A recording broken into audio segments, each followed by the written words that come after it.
ముందు కేటీఆర్ గారు చెప్పారు, నేను మళ్ళీ చెప్తున్నాను. ఈరోజు కేంద్ర బడ్జెట్లో తెలంగాణకు తీవ్రమైన అన్యాయం జరిగిన మాట వాస్తవము. మీరు రిజల్యూషన్ ప్రవేశపెడితే దాన్ని ఏకగ్రీవంగా పాస్ చేయడానికి మేము సిద్ధంగా ఉన్నాము. 2, మీరు ఢిల్లీకి అఖిలపక్షం తీసుకువెళ్తే మీ వెంట రావడానికి సిద్ధంగా ఉన్నాము. ఢిల్లీలో ధర్నా చేద్దామంటే మేము కూడా మీతో పాటు ధర్నా చేయడానికి సిద్ధంగా ఉన్నాము. ఈ రాష్ట్ర ప్రయోజనాల విషయంలో ఎట్టి పరిస్థితుల్లో రాజకీయాలకు అతీతంగా ఏ పోరాటానికైనా బీఆర్ఎస్ పార్టీ సిద్ధంగా ఉన్నది, ఉంటది అని స్పష్టంగా తెలియజేస్తా ఉన్నాను. ఇకపోతే అధ్యక్ష, గౌరవనీయ ముఖ్యమంత్రి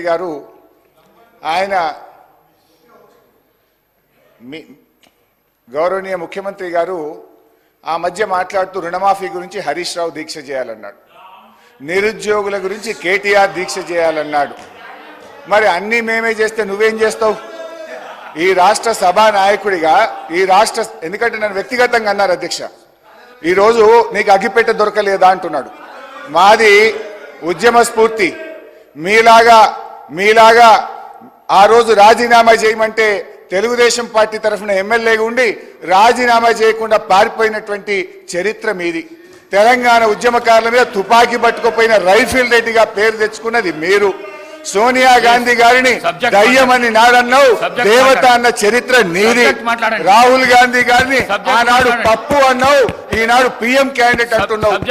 నేనేమంటున్నా సరే, దయచేసి నేను చెప్పేది ఒకటే, గడ్డిపోచల్లాగా మా నాయకుడు చెప్తే 2 సార్లు ఎమ్మెల్యే పదవికి రాజీనామా చేసిన చరిత్ర నాది, మంత్రి పదవికి రాజీనామా చేసిన చరిత్ర నాది.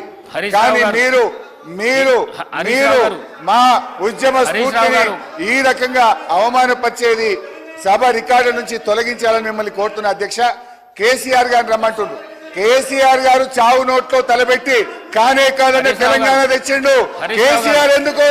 నువ్వు చేయి, నీకు 1000 మంది మేము రక్షణ కవచంగా ఉంటాం. మేమందరం ఎమ్మెల్యేలం వచ్చి నీ చుట్టూ ఉంటాం. నువ్వు మీ కేబినెట్ దీక్ష చేయండి.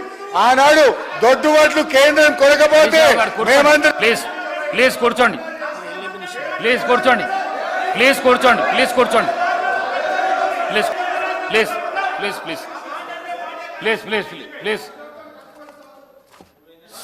సభానాయకుడు చెప్పిన దాంట్లో తప్పేమీ లేదు.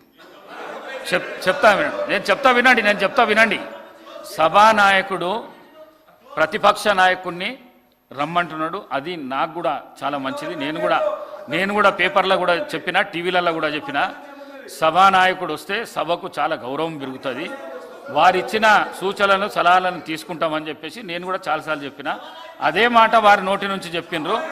మీ సభానాయకుడు లేనప్పుడు మీకు అవకాశం ఇవ్వమంటే ఇచ్చిన, మీరు రాజకీయాలకు పోకుండా సూటిగా సమాధానం చెప్పండి, అయిపోయింది. మీరు కూర్చోండి. మీరు కూర్చోండి హరీష్ రావు గారు, కూర్చోండి. మీరు కూర్చోండి హరీష్ రావు గారు, ప్లీజ్. మీరు అడిగితే నేను ఇచ్చిన. నేను కొంతమంది పదే త్యాగాలు చేసిన పదవులు తెలంగాణ కోసం అంటున్నారు. అధ్యక్ష, ఎమ్మెల్యే కాకముందే ఆ వ్యక్తులను మంత్రులను చేసింది కాంగ్రెస్ పార్టీ అన్న సంగతి ఆ వ్యక్తి మర్చిపోతే తెలంగాణ సమాజం మర్చిపోదు అధ్యక్ష. ఏది లేనప్పుడు, ఏ దిక్కు ఏ దివాణం లేనప్పుడు, వార్డు మెంబర్ కానప్పుడు ఆ రోజు మంత్రి పదవి ఇచ్చింది కాంగ్రెస్ పార్టీ, శ్రీమతి సోనియా గాంధీ గారన్న సంగతి వారు మర్చిపోతే ప్రజలు క్షమించరు అధ్యక్ష. అదేవిధంగా అధ్యక్ష, ఈరోజు కొన్ని అంశాలను నేను మీ ముందు ప్రస్తావించదలుచుకున్న అధ్యక్ష. నేను ఎక్కువ రాజకీయాల జోలికి పోదలుచుకోలేదు. రాజకీయపరమైన చర్చలకు ఇంకా చాలా రోజులు సభా సమావేశం ఉంది. అవసరమైనప్పుడు తమరు అనుమతి తీసుకొని తప్పకుండా అన్ని విషయాలు అన్ని వివరాలు సభ ద్వారా తెలంగాణ ప్రజలకు నేను చెప్తాను అధ్యక్ష. కానీ దురదృష్టవశాత్తు పార్టీల ప్రయోజనాలు, వ్యక్తుల ప్రయోజనాల కోసమే కొంతమంది సభ్యులు మాట్లాడడం శోచనీయం అధ్యక్ష.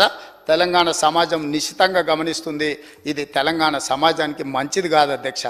ఈరోజు అందుకే పాల్గొన్న అన్ని రాజకీయ పార్టీలకు సంబంధించిన సభ్యులకు నా సూచన ఒక్కటే, రేపటి నుంచి రాజకీయాలు మాట్లాడుకుందాం.